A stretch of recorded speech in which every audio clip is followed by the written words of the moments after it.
Hey everybody, my name's Phil. Most of you probably know me from the Weird Forms site as WebMonkey. Nice to meet you all.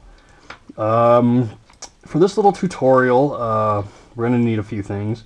We're going to need a few brushes, one to pick up and place the powder, one to smooth it out, and then sometimes on these larger models this big tank brush is really good for really blending the edges out. We will also need some pastel sticks. These guys right here I picked up at Michael's for about $5 or so. For those of you out of the States that don't know what Michael's is, it's just a basic arts and crafts store. These are usually located near the drawing stuff or sometimes near the oil painting stuff. All you do, for this I guess I should say, for flesh shading, usually you end up somewhere here in the red browns. I happen to personally like this one. All you have to do to get the powder is just scrape it like that. A little bit of powder goes a long way, so you don't need a whole lot. This right here, this is Model Mastered Acrylic Skin Tone. I happen to like this, but any flesh tone that you guys like will work. I highly recommend keeping a moist or damp paper towel with you, so if you have a problem when you're doing your piece, you can actually just wipe the powder back off, go back to basic skin tone, and you can start over again.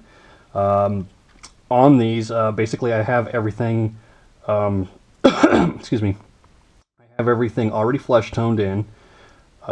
When we get all the powder on or whatever, it's always reworkable until such point as we seal it in with our dull coat. You want a dull coat before and after this step. So this arm right here, for example, has been flesh toned and dull coated already. And then after we get done with the flesh tone part, or with the pastel shading part, we will dull coat it again. As you can see, this is the piece I've been working with.